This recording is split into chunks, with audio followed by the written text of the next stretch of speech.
ভারতের স্বাধীনতা দিবস উদযাপিত হলো 15 আগস্ট।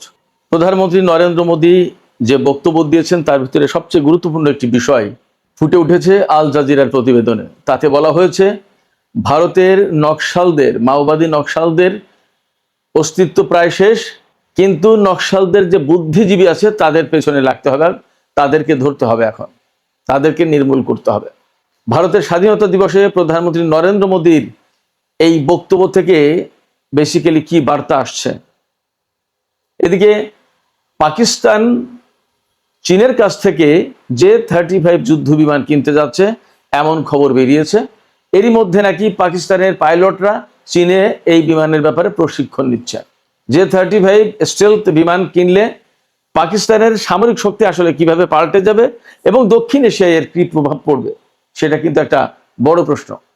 এদিকে পাকিস্তান, সৌদি আরব এবং তুরস্কের মধ্যে যে সামরিক জোট হয়েছে, এই সামরিক জোটের সাথে বিশেষভাবে তুলনা করা হচ্ছে ভারত এবং ইসরায়েলের মিত্রতা এবং রাজনৈতিক জোটবদ্ধ হওয়ার ঘটনাকে। আসলে ভারত এবং ইসরায়েলের এই রাজনৈতিক জোট যেটা, তা কি শুধুমাত্র রাজনৈতিক নাকি এর পেছনে আরো কিছু আছে? এদিকে আফগানিস্তান থেকে মার্কিন বাহিনীর চলে যাওয়ার এবং তালেবানের ক্ষমতা গ্রহণের ৫ম বার্ষিকী পালন হচ্ছে আজকে। কিভাবে সেদিন কি ঘটেছিল, এ সমস্ত নিয়ে আজকের ভিডিওতে বিস্তারিত কথা বলার চেষ্টা করব। সুপ্রিয় দর্শক, আসসালামু আলাইকুম। আপনাদের সবাইকে সাদর আমন্ত্রণ জানাই আজকের আলোচনায়। এতক্ষণ যে বিষয়গুলো বললাম, এই বিষয়গুলো নিয়ে আজকের ভিডিওতে কথা বলবো। আশা করি ভালো লাগবে। আর ভিডিও যদি ভালো লাগে তাহলে লাইক, কমেন্ট, শেয়ার করবেন এবং চ্যানেলটি সাবস্ক্রাইব করে সাথেই থাকবেন। দর্শক, চলুন বিস্তারিত আলোচনা করি। ভারতে আজকে ৭৯তম স্বাধীনতা দিবস উদযাপিত হলো। গতকাল অর্থাৎ 14 আগস্ট পাকিস্তানে উদযাপিত হয়েছে, আর 15 আগস্ট ভারতে ব্রিটিশ থেকে স্বাধীনতা প্রাপ্তির ৭৯তম বার্ষিকী পালিত হচ্ছে। এই দিবস অর্থাৎ স্বাধীনতা দিবস উপলক্ষে ভারতের প্রধানমন্ত্রী নরেন্দ্র মোদী ভাষণ দিয়েছেন। সেই ভাষণে অনেক কথাই বলেছেন। বিশেষ করে ককরোচ আন্দোলন যেটা চলছে বা গেল, এটা নিয়ে তিনি অনেক কথা বলেছেন এবং এই আন্দোলন আসলে ভারতের বর্তমান চলমান যে রাজনীতি তাতে মারাত্মক রকমের ধাক্কা দিয়েছে। বিশেষ করে মোদী যখন নিজেকে অনেকটা অপ্রতিদ্বন্দ্বী ভাবছিলেন এবং মোদীর আদর্শকে তিনি যখন সর্বভারতীয় আদর্শ বলে ভাবছিলেন, তখন এই ককরোচ আন্দোলন বড় রকমের ধাক্কা দিয়ে দিয়েছে। এই জায়গা থেকেই তাকে এখন নতুন করে অনেক কিছু ভাবতে হচ্ছে। তিনি সরাসরি ককরোচ আন্দোলনের বিরুদ্ধে আজকে কিছু বলেননি, কিন্তু তিনি যে কথা বলেছেন সেটা এই ককরোচ আন্দোলনের সাথে অনেকখানি সম্পর্কযুক্ত। কি সেই কথা? তিনি বলছেন ভারতে মাওবাদী নকশালদের অবসান ঘটেছে, তাদেরকে নির্মূল করা হয়েছে, কিন্তু এখনো রয়ে গেছে তাদের বুদ্ধিজীবীরা, ইন্টেলেকচুয়ালরা। এখন এই বুদ্ধিজীবীদেরকে নিঃশেষ করতে হবে, নির্মূল করতে হবে ভারত থেকে। এই বুদ্ধিজীবী কারা এবং তারা কি করছে? অর্থাৎ মোদীর ক্ষমতাকে চ্যালেঞ্জ করলে কি তারা প্রকারান্তরে মাওবাদী নকশালিস্ট হয়ে গেল? এবং এখন যারা তার সরকারের বা তার নীতির বিরুদ্ধে প্রতিবাদ করছে বা যাদের বুদ্ধি পরামর্শ নিয়ে হয়তোবা এই ককরোচ আন্দোলন থেকে শুরু করে বিভিন্ন আন্দোলন চলছে, তাদেরকে তিনি কি নকশালিস্ট বলতে চাইছেন? এবং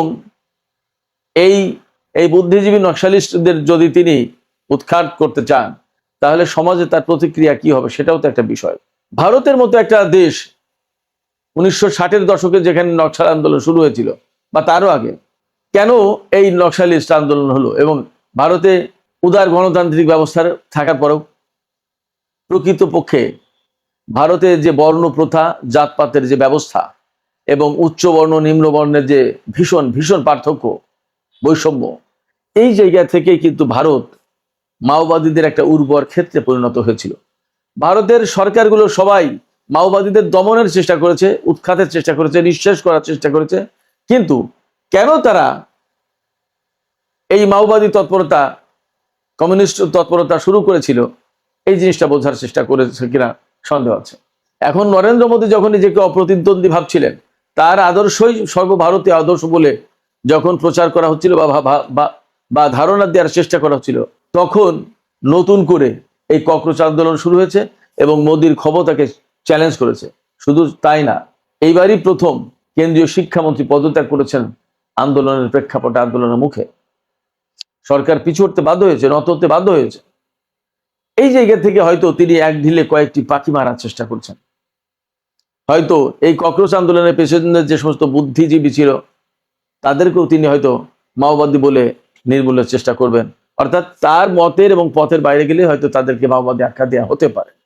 তার মানে ভারতে নতুন করে রাজনৈতিক দমন পীড়ন সৃষ্টি হবে, এটা মোটামুটি একটা ইঙ্গিত পাওয়া গেল বলে বিশ্লেষকরা ধারণা করছেন। স্বাধীনতা দিবসের ভাষণে যখন নরেন্দ্র মোদী এরকম একটা বড় সংকট টেনে আনে, তখন বোঝা যায় নরেন্দ্র মোদীর সরকার খুব স্বস্তিতে নেই, ভালো নেই। ভারতের রাজনীতি খুব স্মুথলি যাচ্ছে না। এইরকম একটা প্রেক্ষাপটে পাকিস্তান কিন্তু বারবারই হুমকি দিচ্ছে। গতকাল পাকিস্তানের প্রধানমন্ত্রী শেহবাজ শরীফ একেবারে কড়া ভাষায় হুমকি দিয়েছে সিন্ধু নদের পানি বন্টনের ব্যাপারে, পানি চুক্তির ব্যাপারে। আজকে খবর এসছে পাকিস্তান চীনের কাছ থেকে J-35 স্টেলথ যুদ্ধ বিমান কেনার চুক্তি করতে যাচ্ছে, এবং এই বিমান শুধু স্টেলথ প্রযুক্তি না, পঞ্চম প্রজন্মের অত্যাধুনিক, সম্ভবত বিশ্বে এর চেয়ে আর আধুনিক বিমান এখন নেই যুদ্ধ বিমান। আমেরিকার হাতে যে F-35 যুদ্ধ বিমান আছে তার চেয়েও এই বিমান শক্তিশালী এবং কার্যকর। এই বিমান এত শক্তিশালী এবং এত মূল্যবান কেন? J-35 যুদ্ধ বিমানে রয়েছে PL-15 দূরপাল্লার ক্ষেপণাস্ত্র বহনের ব্যবস্থা। এর অস্ত্র ভান্ডারের ভেতরেই এই ক্ষেপণাস্ত্র বহন করতে পারে, বাইরের পাইলনেও ক্ষেপণাস্ত্র বহন করা যায়। J-35 যুদ্ধ বিমানের 3 ধরনের ক্ষেপণাস্ত্র ব্যবহার করা যায়। একটা হচ্ছে PL-15, PL-17 এবং PL-21। PL-15 হচ্ছে 200 থেকে 300 কিলোমিটার পাল্লার ক্ষেপণাস্ত্র, আর PL-17 হচ্ছে 300 থেকে 400 কিলোমিটার পাল্লার ক্ষেপণাস্ত্র। এটার পাল্লা নাকি 500 কিলোমিটার পর্যন্তও হতে পারে। আর PL-21 যেটা, এই ক্ষেপণাস্ত্রের পাল্লা হচ্ছে 800 থেকে 1000 কিলোমিটার। এই সমস্ত ক্ষেপণাস্ত্র বহু দূর থেকে অ্যাওয়াক্স বিমানগুলো, যেটা দিয়ে গোয়েন্দা তৎপরতা চালানো হয়, আকাশের নজরদারি করা হয়, এবং তেল ট্যাঙ্কার যারা আকাশ থেকে যুদ্ধ বিমানকে জ্বালানি তেল ভরার কাজে সাহায্য করে, সরবরাহ করে, এই সমস্ত বিমান ধ্বংস করতে এই ক্ষেপণাস্ত্র খুব কার্যকরী। অর্থাৎ শত্রুপক্ষের আকাশের চোখ অন্ধ করে দেওয়ার জন্য এই যুদ্ধ বিমান এবং এই সমস্ত ক্ষেপণাস্ত্র খুব কার্যকরী। পাকিস্তানের হাতে যদি J-35 এই যুদ্ধ বিমান চলে যায়, তাহলে সেটা পাকিস্তান যেমন শক্তিশালী হয়ে উঠবে, তার বিমান বাহিনী এবং আকাশ শক্তি, বিমান শক্তি যেমন ভীষণভাবে পাল্টে যাবে, তেমনি দক্ষিণ এশিয়ায় কিন্তু সামরিক ভারসাম্যের ক্ষেত্রে বিরাট নতুন ধরনের পরিবর্তন আনবে। কারণ ভারতের হাতে পঞ্চম প্রজন্মের এই ধরনের বিমান নেই। সেখানে পাকিস্তান নিজের F-17, এরপরে J-10C, J-20, আবার J-35, অর্থাৎ চীনের হাতে যা আছে পাকিস্তানের হাতে তাই থাকবে। ব্যাপারটা যদি এরকম হয়, তাহলে দক্ষিণ এশিয়ায় পাকিস্তান এবং ভারতের মধ্যে সামরিক শক্তির বিরাট একটা প্রতিযোগিতা হলো, এবং ভারত এই ক্ষেত্রে অবধারিতভাবে বিশেষ করে বিমান শক্তিতে পিছিয়ে যাবে। সেক্ষেত্রে দক্ষিণ এশিয়ায় ভূ রাজনীতিতে পাকিস্তানের হাতে এই বিমান আসা মানে একটা বড় পরিবর্তন হওয়া, এটা মোটামুটি বলা যায়। এরই মধ্যে পাকিস্তানের পাইলটরা চীনে প্রশিক্ষণ নিচ্ছে, এমন খবর পাওয়া যাচ্ছে। এই J-35 বিমান চালানোর প্রশিক্ষণ নিচ্ছে। সুপ্রিয় দর্শক, এবার পাকিস্তান, তুরস্ক এবং সৌদি আরবের মধ্যকার মক্কা চুক্তি এবং ভারত আর ইসরায়েলের রাজনৈতিক জোট, এই ব্যাপারে একটু কথা বলি। লেবাননের একজন ভূ রাজনৈতিক বিশ্লেষক আইহাম কামেল, তিনি বলছেন যে ভারত এবং ইসরায়েলের মধ্যে যে পলিটিক্যাল অ্যালায়েন্স আছে, এটা প্রকৃতপক্ষে কোনো পলিটিক্যাল অ্যালায়েন্স না।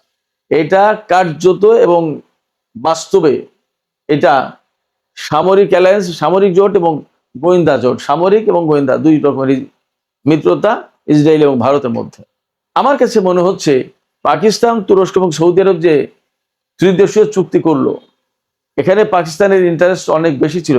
এর মূল একটা কারণ হচ্ছে ইসরায়েল এবং ভারতের এই যে জোটবদ্ধতা, এই জোটবদ্ধতা বা এই ঐক্য, এই মিত্রতা পাকিস্তানের জন্য বিরাট হুমকি হয়ে দেখা দিয়েছিল, বিশেষ করে বেলুচিস্তান কেন্দ্রিক, গোয়াদার বন্দর কেন্দ্রিক। এই জায়গায় এই বিষয়টাকে মোকাবেলা করার জন্য পাকিস্তান তুরস্ককে সাথে নিয়ে সৌদি আরবের সাথে জোট করলো, এবং এই জোটে হয়তো আরো মুসলিম দেশ যুক্ত হবে। তার মানে মধ্যপ্রাচ্যের যে পরিস্থিতিতে হিসাব নিকাশ, সেই হিসাব নিকাশ পাল্টে দেওয়ার ক্ষেত্রে পাকিস্তান বিশেষভাবে গুরুত্বপূর্ণ ভূমিকা রেখেছে। এবং একথা সত্যি যে এই যে 3 দেশের জোট হয়েছে, এই 3 দেশের জোটের ভেতরে পাকিস্তানের সামরিক শক্তি কিন্তু সবচেয়ে বেশি। দর্শক, এবার আমরা একটু আফগানিস্তান সম্পর্কে কথা বলি, তারপরে ভিডিও শেষ করব। আজকে 15 আগস্ট যাচ্ছে 2021 সালের এই দিনে আফগানিস্তানের তালেবান তারা রাজধানী কাবুল দখল করে নিয়েছিল এবং কার্যত এই দিনে মার্কিন বাহিনীর আফগানিস্তানে পতন ঘটেছিল। তারা কোনো রকমের দৌড়ে পালিয়ে বাঁচার একটা ব্যবস্থা করেছিল। সামরিক পরিবহন বিমানে বেসামরিক লোকজনকে নিয়েও চলে গিয়েছিল, আফগানিস্তানের অনেক লোকজনকে নিয়ে। এবং 20 বছরের দীর্ঘ একটা দখলদারিত্বের অবসান ঘটে, আমেরিকার দখলদারিত্বের অবসান ঘটে আফগানিস্তানে। এরপরেও অনেক মানুষ আফগানিস্তান থেকে ইউরোপ এবং আমেরিকায় আশ্রয় নিয়েছে, কিন্তু বাস্তব কথা হচ্ছে ইউরোপ এবং আমেরিকায় আফগান যারা আশ্রয় নিয়েছিল শরণার্থী হিসেবে, তারা কেউ খুব একটা ভালো নেই। বিশেষ করে ডোনাল্ড ট্রাম্পের সময় আফগান শরণার্থীদের উপরে খুবই নিপীড়ন চলছে এবং তাদের অনেককেই বের করে দেওয়ার জন্য ব্যবস্থা নিচ্ছে। কারণ আপনারা ডোনাল্ড ট্রাম্পের অভিবাসন নীতি সম্পর্কে নিশ্চয়ই ধারণা রাখেন। তিনি কিন্তু কোনো দেশকেই আর এইভাবে আশ্রয়, পলিটিক্যাল আশ্রয়টা কোনো দেশের লোকজনকে দেবে না, বিশেষ করে মুসলিম দেশগুলোকে তো বটেই। সেই কারণে আফগানিস্তান থেকে মার্কিন বাহিনী চলে গেছে, তাদের সাথে যারা খুব ঘনিষ্ঠতা রাখতো বা আফগানিস্তানে থাকতে চায়নি তারা অনেকেই চলে গিয়েছিল, ইউরোপে আশ্রয় নিয়েছে, কিন্তু তারা দিন শেষে খুব একটা ভালো নেই। তবে তালেবানের কাছে আফগানিস্তানের কেমন আছে সেটাও একটা প্রশ্ন। ধারণা করা যাচ্ছে বা বিভিন্ন সূত্র থেকে খবর পাওয়া যায় যে আফগানিস্তানে জনগণ এখন আর অতটা নিরাপত্তাহীনতার ভেতরে নেই, কিন্তু তাদের অর্থনৈতিক উন্নয়নের অনেক কিছু এখনো বাকি। হয়তোবা সময়ের ব্যবধানে তাদের আর্থিক উন্নয়নের দিকটাও হয়তো উন্মোচিত হবে। সুপ্রিয় দর্শক, আজকের আলোচনা এখানে শেষ করতে চাইছি। আলোচনা শেষের আগে আপনাদের কাছে জানতে চাই, আপনাদের মতামত জানতে চাই, পাকিস্তান যে J-35 যুদ্ধবিমান কেনার চেষ্টা করছে চীনের কাছ থেকে, এই বিমান যদি কেনে এবং এই বিমান যদি তাদের বহরে যুক্ত করে পাকিস্তান, তাহলে আসলে দক্ষিণ এশিয়ায় সামরিক শক্তির দিক দিয়ে ভারসাম্যের কোনো বিরাট পরিবর্তন হয়ে যাবে এবং কি ধরনের প্রভাব পড়বে বলে আপনাদের মনে হয়? আপনাদের মতামত জানিয়ে কমেন্টে লিখতে পারেন। আর ভিডিও ভালো লাগলে আবারও বলি, লাইক, কমেন্ট, শেয়ার করবেন এবং চ্যানেলটি সাবস্ক্রাইব করে সাথেই থাকবেন। দর্শক, আজকের আলোচনা এখানেই শেষ করছি। আপনারা সবাই অনেক অনেক ভালো থাকুন। আল্লাহ হাফেজ।